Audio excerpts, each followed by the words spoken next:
So next we're gonna make is a rhubarb crisp.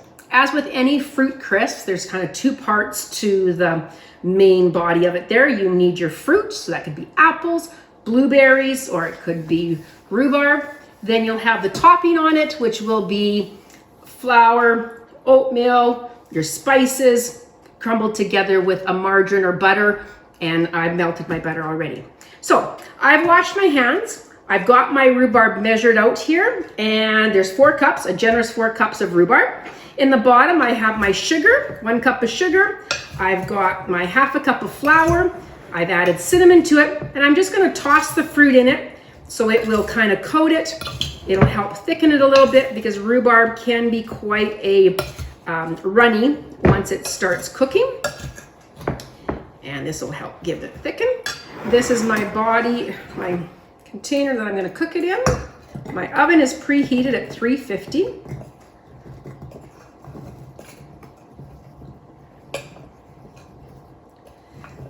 And I wanna make sure we get it all in there because it'll be nice and sweet. Lots of cinnamon. Okay, good.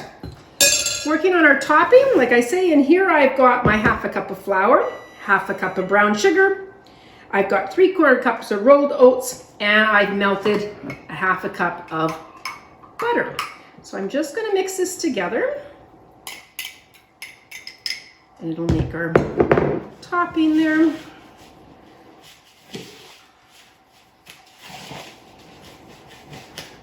And again, you can add as much spice or different spices that you think will go with rhubarb.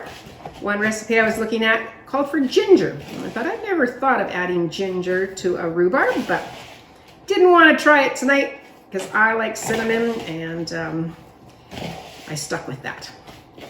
Okay, so this is mixed together, and what I'm going to do is I'm going to pat it on top, right from edge to edge there.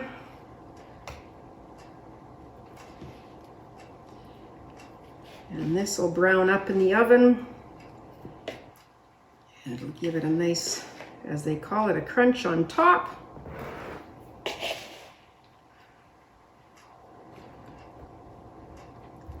Trying not to make a mess here, but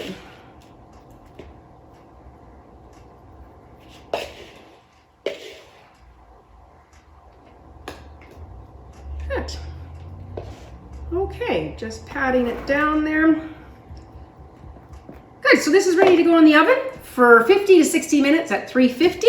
I do recommend you put it on a cookie sheet in case it decides to bubble over a little bit. It'll make a mess in your oven. We'll come back in about an hour, and I'm sure it's gonna taste wonderful. Okay, there you have it. I took it just out of the oven after about 50 minutes. It smells delicious. It's still bubbling, so I'm gonna let it cool for a little bit.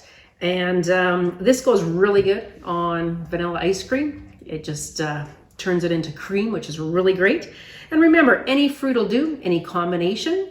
Rhubarb's a really good one to do with strawberries. Strawberries kind of have a natural sweetener that the rhubarb doesn't, but be creative. Do it with peaches, do it with blueberries, crisp or cobbler. Not low cal, but very good.